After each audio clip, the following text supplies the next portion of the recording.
Here's a quick video for the notes from Friday, China and globalization. Uh, the first term that you need to know is economic liberalization. And again, economic, not political. So lessening of some of the government regulation over business in exchange for more participation of private entities. So again, limiting the power of the government, the state, to increase the power of the market, so private property will increase and hopefully help the economy. This shift in the economics of China went from the iron rice bowl where you cradle to grave government support to more towards a capitalist type system. The policy of Feng Shui is letting go or tightening up, letting go, then tightening up again, shown under multiple Chinese leaders. It's not political again, it's economic liberalization that the Chinese government is going through.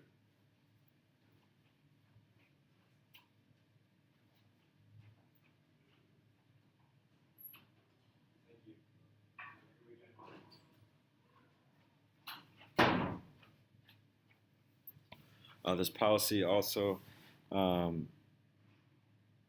looks at the idea of government kind of stepping back and not taking action at times.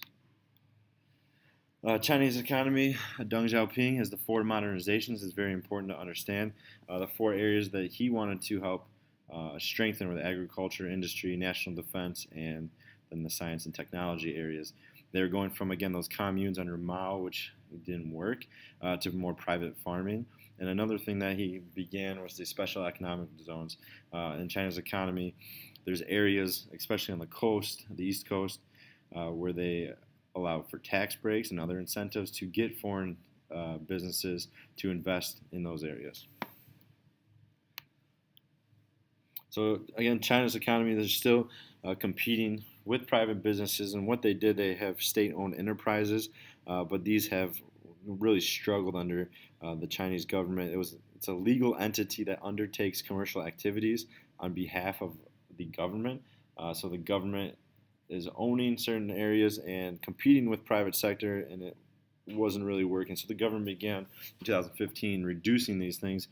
Today, 74% of industrial output is private.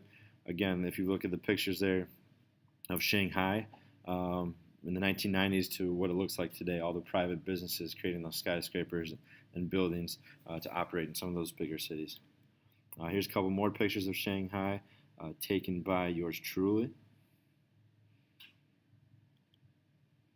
The GDP in China, if you look at the total, it's again the total market value of all goods and services produced by a country over a period of 1 year. You look at the success there in 2007.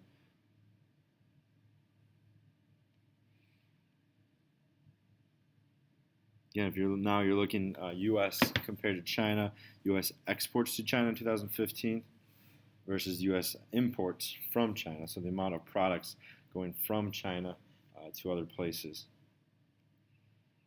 Now the idea of globalization, the influence of domestic political, economic, or cultural institutions by global forces, again, causes concern for countries to look at domestic and international problems in a different way. So each state is affecting other states.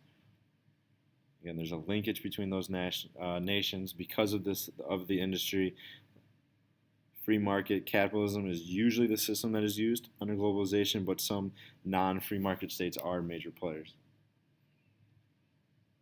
Here are the non-state organizations that you need to know. The multinational corporations are the individuals that are producing goods and services in more than one country. Your examples: Microsoft, Coca-Cola, General Electric. There's other organizations, IGOs, intergovernmental organizations, so like the EU that we've talked about, United Nations, groups created to serve for different policy type issues, and those nations join together to form those. And then non-governmental organizations we've talked about as well, like Amnesty International, Red Cross, groups that are independent, pursue different policy objectives. A lot of times we think about when these groups, they're trying to help maybe third world nations.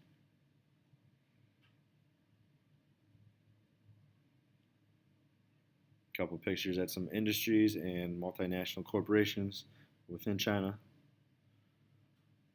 So the question here is, can you serve a state? Is it going to become a state by proxy? So those multinational corporations, the NGOs, the IGOs, do they provide enough services and goods that they would not have to rely on government? We would not need a government anymore. But again, what if those companies could run states with lower taxes, create then higher standards of living? Would states, nations, collapse?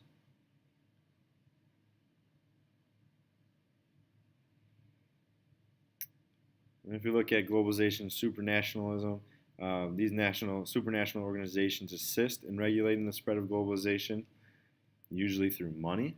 A couple of the economic organizations are the World Trade Organization, International Monetary Fund, NAFTA, North American Free Trade Agreement, CAFTA as well, Central American Free Trade Agreement. Again, those two agreements are agreements between nations to regulate the well-being of trade. Still, these trade organizations, agreements, and agencies will then create a divide between rich and poor, developed and lesser developed countries. Here's a quick history of the World Trade Organization. Again, begins just a discussion and agreement on tariffs. They're there to handle disputes, arbitrate settlements, and then they become a larger organization. What they actually do, they attempt to create ownership and responsibility. So salespeople don't want to fight customers; it's bad business. They're there to kind of regulate. They moderate trade disputes, attempt to create a freer trade amongst these countries, and also they try to reduce tariffs and protect any retaliation. Why is there conflict? Okay, the rich nations, what they say is the poor nations need to kind of compete with the rich nations. They earn the right to trade with all countries. Free trade should be free of any regulation and interference, and all countries should compete on a level playing field. However, the poor nations say that they lack in the infrastructure to actually compete with these rich nations, so they won't be able to catch up. They say rich nations dump all the cheap goods on them, and that poor nations cannot compete against rich nations without any advantages. A quick look at the World Bank then. Multinational organization, again, established in 1944. They give short and long-term loans to countries. However, they're criticized because a lot of these loans, even though they're small, they're really difficult to enforce how they're being used by these nations. So if they're a corrupt nation, it might be used incorrectly or for leaders themselves. And a lot of times they're not paid back and they have the interest, so that just continues to hurt the countries because they fall farther into debt. A couple of questions to consider here. Your pros and cons of globalization are pros. Other groups can perform the watchdog role. Again, it's increasing the interconnection between nations, may increase transparency because people are looking at each individual country. Some of the cons, maybe it weakens democracy, and there's that idea of democratic deficit where organizations are ruling things and people are not electing these officials.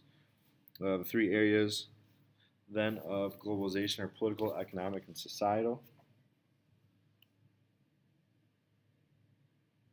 And the three organizations that are involved are multinational organizations, non-governmental organizations, and intergovernmental organizations.